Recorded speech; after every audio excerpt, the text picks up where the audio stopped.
No big I'm running a deal. little I'm running a little ahead. So Oh, well, that's good. maybe we just meet right where we need to be. Now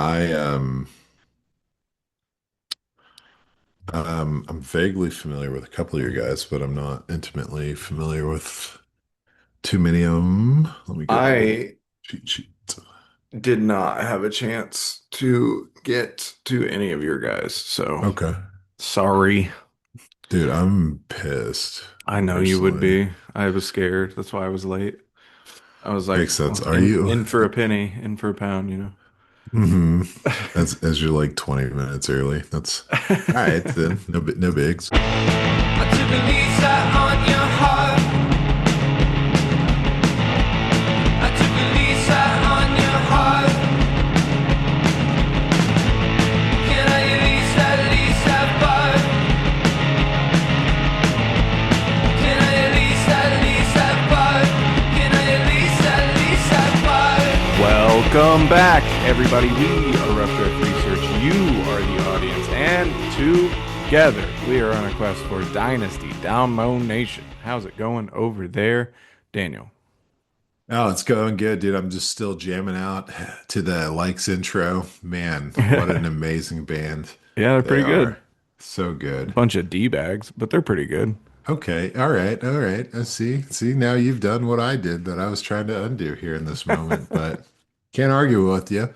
Anyhow, I'm doing good, man. Watched the Super Bowl. What'd you think, Christian? Just as we thought it would. Yeah, pretty predictable. I mean, I wish I would have put money on it. I kind of Yeah. thought there was a Just chance. put your house on Seattle. Yeah. Yeah, I mean, I thought there was a better chance Seattle would win by multiple scores than New England would even win, you know? Yeah. So, uh I don't know. It was fairly predictable. I mean, it's cool. Great season for Seattle. Pretty crazy that New England even made it back, but we'll see what happens in a weird year, you know? hmm Yes, what we're calling an off year.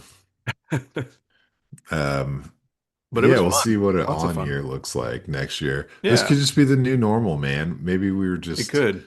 it could be, maybe Seattle there's, Dynasty coming. yep, could be. I think personally, I think there was an NFL script writers strike, and then this is what Uh, happened. So Gotcha. They brought in you some low tier writers. Is that? you got to look out. Yeah, there's some Starbucks typing going on big You, time. you know what they'd love if New England was back in the Super Bowl. That would pop They're everybody. like, dude, is this a sequel? Are you writing a sequel? This literally just happened 10 years ago. We're doing it again? Fine. You know what? If no one's got anything better, we're gonna go with this. So that's what Um, happened. but good for Sam Darnold. That's Yeah, awesome. Good great for for him. Sam. Big time. Well, all right. That being said, that closes the book or closes the door or whatever you want to call it on the 2025 Final. NFL season. We were already talking about 2026, but now everybody's talking about 2026.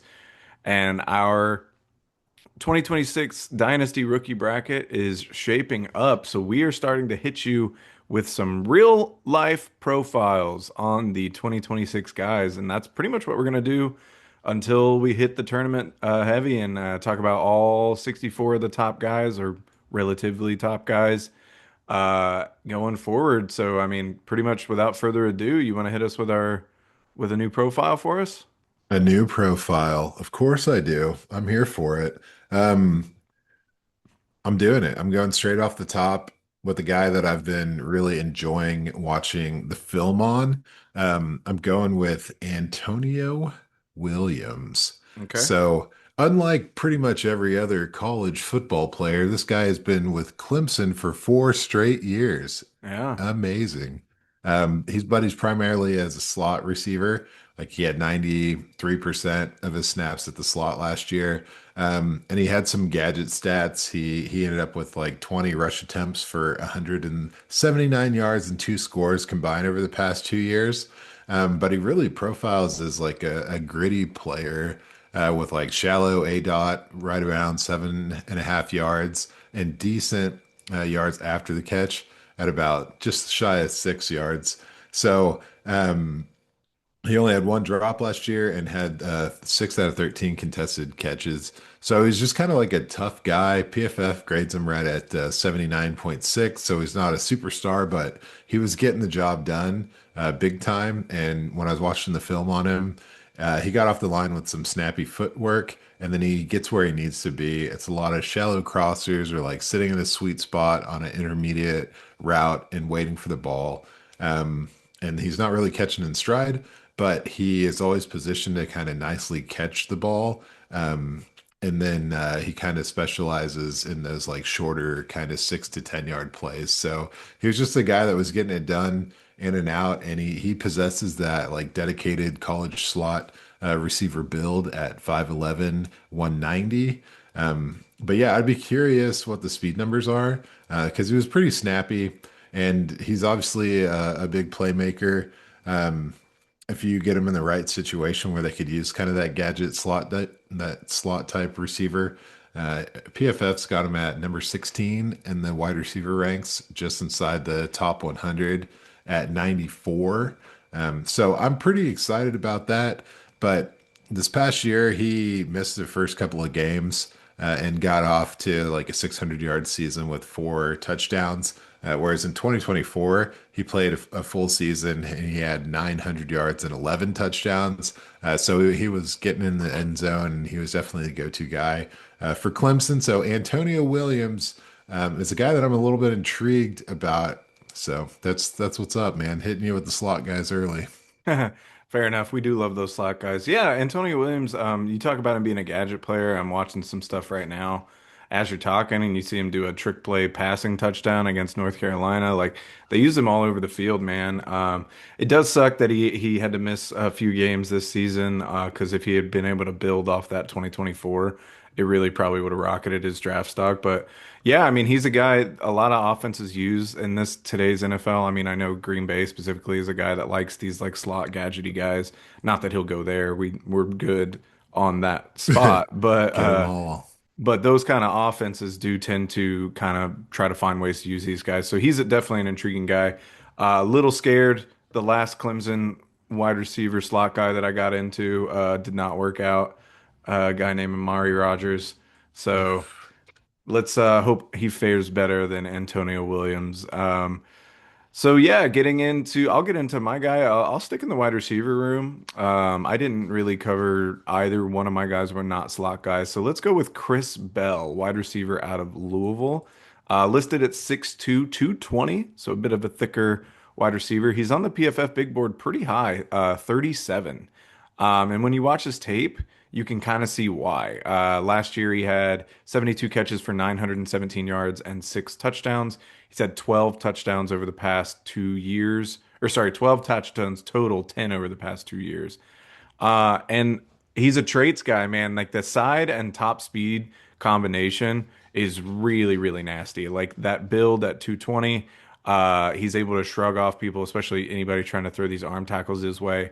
And he's got juice. I would say it does kind of take him a second to get there. I wouldn't say acceleration is his biggest trait. It's not bad by any means, but once he gets moving, man, he can absolutely just take off. I was watching the Miami game. He caught like a drag route, I don't know, like 2 yards past the line of scrimmage, but he was so far out in front of the defender that he ended up taking it up the left side of the field, like 30, 45 or 35, 40 yard touchdown, turned on the Jets and just absolutely torched everyone that was trying to catch him. Another time, like same game, he was in the middle of the field, kind of waiting, or cutting over the middle of the field and in between like three guys, and he got the ball and just juiced up the middle, and just kind of broke through a tackle and just kind of took off. Like the athleticism is on display and he has like a really like great size to match it. So I can understand why PFF has got him ranked so highly. Um, I wouldn't say his like route running is top notch. I don't know if that was the scheme he played in for Louisville, not really using him much, or if it was just like he needs work on the route running. I just didn't really see a lot. Like most of it was goes or drags or kind of crossers. Like there wasn't a lot of intricate route play for him. But again, I don't know if that's Louisville or if it's him. I would say like sometimes on the like quicker routes, he doesn't separate super well. And that kind of to me makes it me feel like it is kind of his route running. Because he can separate when he gets speed on guys or gets time to run past guys, but like if it's these quick routes, feels like people are kind of on him. The upside is he's great at contested catches. I think he's got a strong catch point attack, and he's like I said, he's a thicker guy, so he's hard to push around. He's got 56% on contested catch rate for his career, which is good, but it's even better when you know that he got 59 attempts at contested catches, so he caught Oh, wow. 33 of them. So really just snatching the ball away from people. It kind of also speaks to maybe not the best separation skills if you're always doing contested catches, but I digress. Really, really fun to watch. His run blocking definitely could use some work. I think that might keep him off the field early, in addition to him needing, I think, a little bit of polishing in the route running side. But somebody's going to fall in love with this kid, and depending on where he goes, he might see the field immediately. I've seen him mocked to the Jets in the second round. That's somewhere where he would immediately be on the field. Just another highlight play, and kind of talking about his contested catches and his aggressive play style when it comes to trying to get the ball. Against the Pit, there was a ball that was underthrown and kind of really shouldn't have been thrown. He was going like on an out route, and the defender had it read the entire time and was underneath him the whole time. The quarterback throws the ball anyway, so Chris Bell starts acting like a defender, just swats the ball through the guy's hands and swats it up in the air and then ends up catching it and gaining 10 yards off of it. So just really, really, really aggressive play style, really fun to watch. I think the upside is extremely high, but I do think he needs some work, and that can be shown. Like he had 3 straight games this year of over 130 yards, and it looked like, oh my God, he's going to have an incredible season. And that was early on in the year. Only went over 80 yards and scored one other time, and that was in the same game. And that was actually before his stretch of of 130-yard games. So kind of disappeared towards the end of the year, but still ended up with a respectable season, 917 yards and 6 touchdowns, like I said. So I think the upside is huge. Depending on where he goes, if I like that offensive coaching staff, I'll be really excited about a guy like Chris Bell. But he could be a guy that maybe year one isn't like the craziest rookie season of all time. Yeah, he's fallen in that spot, right? Like the beginning of the second round, where sometimes it's a desperate team, sometimes it's a contender, and it's really, it really does matter on where these guys end up. So we'll keep an eye on him. I think I like that size profile big time for him. So Yeah. it's a guy that I'll be staring at. I like my larger wide receivers that can win those contested catches, like you're saying. So Yeah. pretty pumped to see how it goes for Chris. Yeah. Interesting player for sure. Yeah, I think I'm intrigued. Um, let's go with a tight end. Okay. I'm going with Joy Royer. Joe. Joe I did it. Royer. I did it to myself. Joe Royer. Um, I don't know. He was a very solid receiving tight end, kind of playing the hybrid slot type role. But he had a strong ability to get open downfield Mm, and ran a lot of like crossing routes. And the thing that jumped out to me on his skill set is that he maintained a lot of like fluidity through the catch, so that he could get in position for yards after the catch. He ended up rocking a 8.9 yards after the catch per reception, which is pretty incredible. It's third for this draft class for tight ends over 20 targets.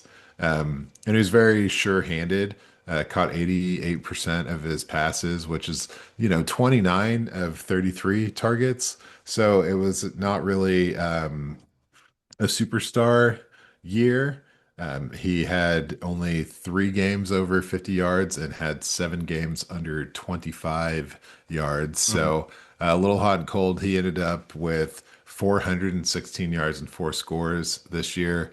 In 2024, it was 521 and 3 scores. So fairly consistent on the production, But the things that I really liked about his stat profile in 2025, that yards after the catch and his catch rate weren't really present in 2024. He only had Mm. a 66% catch rate, 50 of 75 targets, with a 4.6. So that's like nearly half the yards after the catch. So that's a little concerning, because I was pretty amped when I saw the stats come through. But it's all good. I think this guy is kind of like a slow burn. He's gonna need some time to develop if he gets an opportunity. But he was recruited by Ohio State, Mm. so that's not something that is a negative thing. He didn't really get off the ground. He was a non-factor for the Buckeyes. He only had 4 catches for 24 yards in 3 years there. So obviously he needed a change of scenery to develop with Cincinnati. But I do find him to be an interesting prospect. He's at 6'5", 250. So it's a good enough Mm. size for development, and he has shown some really impressive statistical traits this past year. So if he gets an opportunity, we'll find out. He's 11th on the PFF big board as far as tight ends go, and 136th overall. So he's gonna get drafted and might just make a name for himself. It's hard to say. Yeah, it's interesting you said he was at 250. Watching him right now, he looks a little thinner than that, so that's a bit surprising. But yeah, he's an intriguing guy. A lot of these tight ends I've noticed are seem like receiving threats that maybe need to develop as blockers. And I was Mhm. kind of looking at his PFF grade of 46 on the run blocking grade. So Yeah, he was a receiver first, big time. yeah, which is fine if they end up in the right offense. What I worry about with those guys is, like you said, the slower burn of Mhm. it all, just because like teams might not trust them to be on the field in any sort of pass blocking or run blocking situation, so they might not see the field as often, and then you're limiting, oh, how many times I'm even on the field. That's going to limit how many targets you could get potentially. So, but yeah, he's an intriguing guy. He looks pretty solid. I'm excited to dive in. As I told you in before, I didn't have time to get into all your guys, so I don't have as much to say as I normally would. But that's for the tournament. You know what I Yeah, we're mean? setting up the tournament, man. This is the first look, quick burn, fucking see what we got. So I'm gonna stay in the tight end world. I'm gonna go with Michael Trigg, tight end out of Baylor, listed at 6'4", 240. He's on the PFF big board at 76, so a top 100 player. Damn. 50 catches, 694 yards, and 6 touchdowns. And man, speaking of that, he's a receiver first as well. Had a 46 run blocking grade. So not trying to start off negative on him, just carrying on from the last conversation. But so the blocking is going to need work. He kind of falls into that same worry of um, he could end up like an Isaiah Likely, where the team obviously likes him. He's a receiving threat, but he's not on the field as much as even another tight end because they don't know what he can do in the blocking game, and he falls into a type of rotation. But holy big boom play type of guy. He's a matchup nightmare. He's got a big frame, long arms, and good hands, and he's quick and fast, which is a great combination for a tight end to have. He makes these like crazy, crazy circus type catches all the time. He had a bonkers one-handed catch against K-State along the sideline that really didn't even make sense. Just went up and snagged it. Um, yeah, like I mean, he's really, really fast. That's what you notice when you watch him. It feels like you're watching a big wide receiver, less than a smaller tight end. Um, it makes consistent plays like that where it's just, I mean, K-State, first of all, needs to put out a wanted poster for this guy because he absolutely tore them up. That's a really fun tight end receiving tape to watch. But just consistently going up against the ball, making matchups really, really tough for the linebackers that are trying to cover him. He's just way faster than them, and then can kind of outmuscle them. The negatives I kind of already talked about, mostly the blocking. And this is stuff I wouldn't have said this if I didn't read a scouting report and it kind of agreed with this, but I thought the effort was a little inconsistent from him. You see him start jogging on plays where he definitely could have run down and blocked somebody when somebody else got the ball. He just didn't do that fairly consistently. And I only watched a couple games of him. And then some noted character concerns were Hmm. one of the negatives for him. I'm not sure. I couldn't find exactly what that was, but he did transfer from USC to Ole Miss to Baylor. So he's kind of bounced around. The effort and the character concerns are a little worrisome when you got a guy that's bouncing around. But the upside on him is extremely high, I think, in terms of receiving threat at tight end. He's just a little volatile. Yeah, man. I don't know. I'm looking at him a little bit here. He's definitely gets where he wants to be, and post up for a catch. So it could be one of those dudes, and we've seen it, like I know the ball's coming to me, I'm gonna work my tail off. But Yeah. then if I know it's not coming to me, then I'm just one of the 11 guys out here right now. Yeah. So you don't love to see that, but that feels like the kind of thing a little bit of cash and some coaching can fix. You know what Yeah. I Fair mean? enough. Doing it for a living. I never know, man. I honestly, I respect these guys for like going through the collegiate Oh, part and yeah. still being able to focus on being athletes. But I gotta imagine that when you're all football, you can unlock some next levels when it comes to focus and things like that. So hopefully he's one of those guys. But you don't like to see dudes bouncing around too much. It's never Hmm. really a positive thing when that is part of their profile. But that's how it is sometimes. Yeah, for sure. So I'm gonna go straight into it, man. This is how we're setting each other up tonight. I'm going to design. I'm doing it. Design Stribling. Yep. So it's Old Miss at the moment, wide receiver. And if we want to talk about decorated passports, this guy's got 2 years with Washington State, 2 years with Oklahoma State, and then now he ends up with Ole Miss. And pretty good time to land in Ole Miss if I'm Yeah. not gonna lie, because they had a nice little season and he was part of it. To me, he looks like a tough receiver who really knows how to position himself to make a catch. He had this like slow, methodical way of getting off the line, and then can kind of like hold his position where he wants to be and snag a catch before turning on the heat. So it's kind of weird. Like normally guys that are fast enough can use their speed and getting separation, but he was just kind of like taking his time, getting where he wanted to be, pulling down a catch with some pretty strong hands, and then he could run away once the ball was secured. So I don't know if I love that trade or not, but Hmm. he seemed to like kind of specialize in the setup and then takeoff type maneuvers. So I got to tell you, his production is pretty solid the past 2 years, consistent, even Hmm. changing teams. He had over 800 yards both years, around 50 receptions both years, and 6 touchdowns both years. So he's got some pretty consistent productivity the past few years. And he looks like a guy to me that could really establish himself as a number two on the outside, across from an alpha. I don't think he's got top end, but he was playing exclusively on the outside, and he had some good hands and he had some solid speed after the catch. So I really want to see what he does at the combine to see if that speed is something he reserves and then Hmm. ignites, or if it's just kind of the way he plays his game. But there's really some nice traits for him. Half of his yards were after the catch in 2025. Nearly half is 400 of his 811 yards. So he's got his own little style that works for him. And I look at him as a guy that could probably establish himself. The good size is 6'2", 210, and PFF has him at 18th with 107 as the total big board. So 18th wide receiver.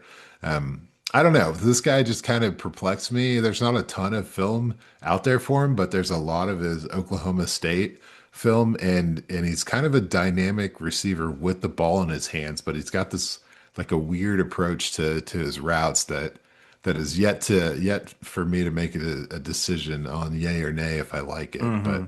But it worked for him, so go for it. Yeah, I mean, like you're saying, I'm watching some highlights now, and two of them long touchdowns that like one was a comeback route, and then he just took off up the sideline against Georgia, and then the other one against South Carolina kind of caught the ball on a medium route over the middle of the field, and then turned on the jets and left people in the dust. So, yeah, I mean, he's a guy that could definitely attract some attention, especially if the combine numbers show up for the speed. People love to have those speed guys, even if they're the number two guys. We as fantasy players gotta temper expectation when those guys come through because not everybody can be Tyreek Hill, you Right. know, just because they're fast. But yeah, he's an intriguing name. I know we kept an eye on him during the playoffs as Hmm. well. So this is a guy who's featured heavily, and we'll see where he ends up. I'll stay in the wide receiver room, and we're going to do Bryce Lance, wide receiver out of North Dakota State. And if you're thinking, Lance, North Dakota, that's ringing some bells. Well, it should, because it's Trey Lance's little brother that we're Hmm. about to talk about. He's listed at 6'3", 209, PFF big board of 159. Caught 51 passes last year for 1,079 yards and 8 touchdowns. 1,069 yards in 2024, but 17 touchdowns to pair with Oh, that in 2024. So he is a scoring machine. I think he has really, really good footwork, and it pairs with his speed. I mean, just you watch his routes, it's a lot of cuts, very quickly getting from one place to another. And that to me jumps off tape as well as the speed. Um, there was a Montana State or Missouri State route that was really, really nasty. It was like he kind of ran up and acted like he was going to the middle of the field on like a crosser, 15 yards, and just boop, boop, faked him, went outside, burned the corner to the outside, caught it along the sideline. Um, and it just jumps off tape, the speed and size combination. But playing at North Dakota State, you always have to temper that to say, well, is that speed jumping off the tape just because he's playing against lower level competition, or is it that he's that fast? So we'll see that kind of stuff at the combine. He had a 78-yard touchdown against Southeastern Missouri State, where he caught a screen pass at the line of scrimmage and then just ran around the blocking and just dusted everyone for 78 yards and a score. So that, like I said, the footwork and the speed really jumps off tape. We just got to see it against higher level competition. That's all that really worries me there. And he's tall at six yeah. three, but he's got really long arms, man. It gives him this really advantageous catch radius and frame that he does take advantage of. He's 62% contested catch rate for his career, and it's not as many as Chris Bell I was talking about, but Bryce Lance did have 24 of 39 contested catches, so really good rate there. He had a bad drop in the Missouri tape that I was watching. So I went back to check his numbers to see if that was an issue. His numbers are pretty solid in that area. Only 5 drops on 167 targets, as with his 2 years of being a really consistent starter. I'm worried that NFL defenders could body him a little bit, though. He's a great frame, but like pretty light for that frame at 209. I'm worried that he could get pushed around, and it does seem like if he gets kind of tagged up at the line, it throws off what he's trying to do. Um, he did have 648 yards after the catch in 2 seasons, which is pretty good on 2,155 yards. So, just a little over a quarter or whatever. So that's pretty nice to see. I think he has sleeper potential at the next level, depending on if it's a competition thing or if his tape really is as good as it looks. I've seen him be compared to MVS, and I think he Hmm. has more to his See. game than that, though. I think when you watch the highlights, I could see thinking that. But I really do love his footwork. I think his route running is fairly advanced for where he's at. So I do think he has more to his game than that. The competition level obviously scares me, but I'm in on him as a sleeper potential. I'm intrigued to see where Bryce Lance ends up. Yeah, just watching a little here, like you're saying, I could see the MVS is like a 21 yard per reception guy Hmm. this past year, but really he's got extreme focus at the catch point that Yeah. makes it look like he's just a solid, like I don't know, I think he's got potential to pop, like you're saying, and the footwork at the line. Looks pretty nasty, and he, like you're saying, he could just be schooling some small town guys, but Yeah. like his heart's in it. Like he's doing all the right stuff. Hmm. Regardless of the competition level, he looks like a guy that's got some solid potential. So now I'm also intrigued. So let's see how that ages. You know what I mean? See if he can compete with the big dogs at the combine, turn some heads. Definitely looks like a quarterback out there, all Yeah. tall and skinny. But yeah, excited. Hopefully it Yeah. works out for him. Would be nice. One of the Lance brothers could end up doing something. Never say nothing, dude. Sam Darnold just won a Super Bowl, so get it. True. True. That'd be a Mhm. huge comeback for Trey Lance, but a little bit different. Anyhow, I'm getting into the running back game. It's a good Love it. place to be this time of year. A lot of people are looking, a lot of people are searching, they're scoping. And I say that I've been excited about this player. I've been watching this film for a while. Mm. So look no further. We've got Emmett Johnson, Nebraska running back. This guy, I like a lot about his game. He's got like some serious pop, like flashy, quick feet, and he's got this bounce cut, change of direction speed that really sets him up to be a unique running back, which is cool. You don't see like you're usually looking for X, Y, and Z, but he does things a little differently than in what I've seen to my memory. So I like how he stays moving forward, but he's like constantly making adjustments as he approaches the line of scrimmage. But then once he gets there, he pushes through contact. He keeps his feet moving. It's all in the feet with him, and he's got this incredible balance and like escapability. And I don't know if it's like strength, like contact, contact balance, as I say, or if it's just like maneuverability or just like keeping the feet moving and kind of, I don't know, making guys miss him. Well, it's definitely making guys miss him. So I'll just keep going. But he also has really good route execution. So I think he's got some receiving upside this past year. He had 46 catches for 370 yards and three scores. So kind of puts a proof there. But for me, it balances well with his rushing. It was out of this world. He had 1,450 yards Mm. and was wildly consistent. He had a year-long low rushing number of 63 yards in his worst game, and then he had 8 games over 100 yards. The scores for a guy with that kind of volume was only 12 on the ground, 3 in the air, as we mentioned. So that would have been a cool number to increase, but no one in the class had more yardage or missed tackles forced than him. He had 68 missed tackles forced. And so that goes back to the balance and the escapability and the footwork.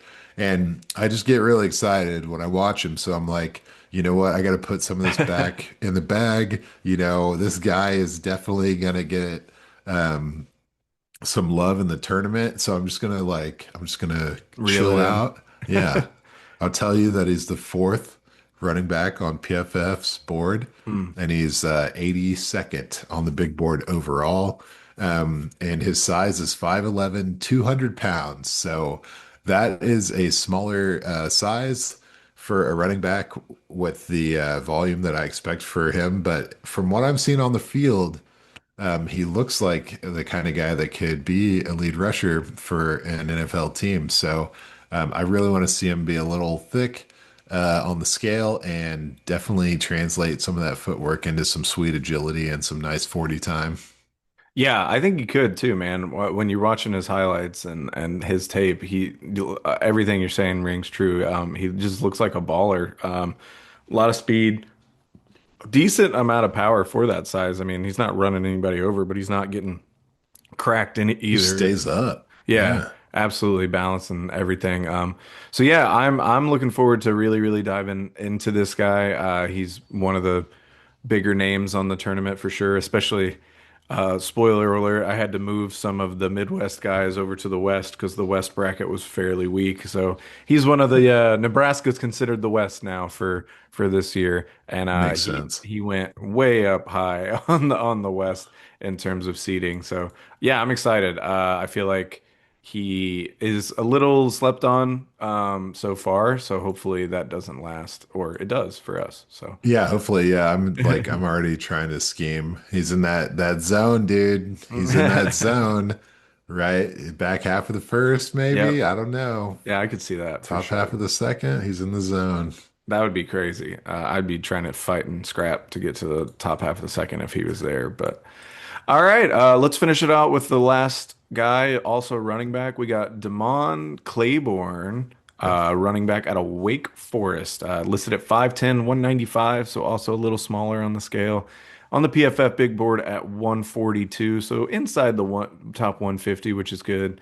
907 yards, 5.1 per carry, and 10 touchdowns. He's had 21 touchdowns in the past two seasons, as well as 1,000 yards in 2024. Decent receiving numbers as well. 51 catches, 394 yards, and two touchdowns in the past 2 years. So not nothing crazy, but like consistent enough that you can see the potential for him to be a receiving threat. He's got some fun tape, man. His ability to bounce laterally away from people is like really, really sneaky and really, really great. Um, he doesn't have a lot of power, as I said, listed at 195, but he makes these subtle moves that he's able to gain extra yardage without having to run people over, which is hugely beneficial to him given that lack of size and power. Because he just kind of like skirts away a lot, just kind of bounce, bounce, bounce, bounce right out to the outside, and just kind of taking extra steps to just get right out of people's arm length, and really takes advantage of it. He's got 108 forced missed tackles across 3 seasons with legitimate workload, 554 attempts. He was 17th this year in missed tackles forced, but he had fewer carries than all but five of the guys in front of him for the 2026 class. So he's doing it pretty consistently when he's getting the ball in his hands. So that's fun to see. I think he's patient. He has some highlights where he'll like almost stand still as he waits for the hole to open, and then he has that burst and acceleration to just take off. It's a perfect combination with his vision and balance, and it's really really fun to watch. Size is absolutely going to limit him at the next level, though. I mean, under 200 pounds, and you see it at the contact point. Whereas, like Emmett Johnson looked like he could push through people. Damon Claiborne, when he gets hit, that's it. It's a wrap. He can swip away. Like I said, he can swip away from these like weak tackle attempts, but he's not going to run through anybody. And that problem to me is only going to be exacerbated at the next level with the bigger competition.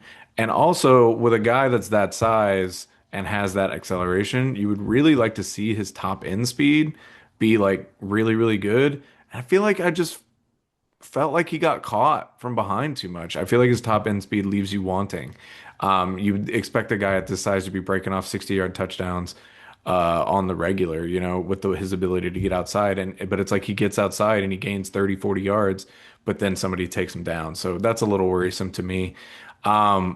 Like I said, he can be used as a receiver out of the backfield. PFF did log him with 6 drops this season, though, so that's a little worrisome, especially he wasn't getting that many balls. Wake Forest was not like pounding him with targets, but I do think he has like the chops to be able to do it. But the 6 drops is concerning, as well as the 5 fumbles this past Yeah. season. He had zero in any other year for whatever that's worth, but 5 fumbles this year. Again, for a smaller guy, that's kind of a scary number because you just think, well, I didn't see all the fumbles, but like, is it because he's getting smacked? Are people poking the ball out? Is he not strong enough to handle it? I'm just not sure. And again, that's another problem that could be exacerbated at the next level. But he is a projected fourth rounder, so that's pretty juicy for a running back. And I like his upside and like what he can do. But unfortunately, he kind of profiles more as a complementary back at the NFL level than like a true workhorse. So we'll see where he goes, see who he gets paired with. I do think he will have some fantasy value at the next level, but he'll be one of those guys that it really depends on the day and if somebody gets hurt in front of him and who he's paired with in terms of the running game. Yeah, I think I see what you're saying there. I just think, we gotta keep in mind that former Wake Forest standouts have had a lot of success recently. This guy is looking like a poor man's Kenneth Walker all of a sudden, Okay. with the steps, the slow motion setup, and then the race to the outside to get those long gains, a little bit of a drop in the shoulder at the goal line. I mean, you got to put it all together. Super Bowl callback here to end the episode, but yeah, hopefully he weighs 200 pounds, man, because you're right. He's a little slight, but he is kind of feisty, Hmm. and has a lot of traits. So he's going to be one of those guys. Hopefully, he can find himself in a 1B situation instead of just giving a breather type deal. Yeah, that would be I'd be all in on him if it was one of those type of situations for sure. I'd be excited. Or if the guy in front of him's like injury prone or whatever. But Take we'll him out. see. Well, there you Um, have it. There are 8 profiles leading into our 2026 Dynasty rookie bracket. So join us. We're going to be doing this for a while, like I said, and then we're going to roll right into the tournament. So until then, we've been Rough Draft Research. You've been the audience, and we'll see you next time. all right, stick with us. The off season's getting spicy.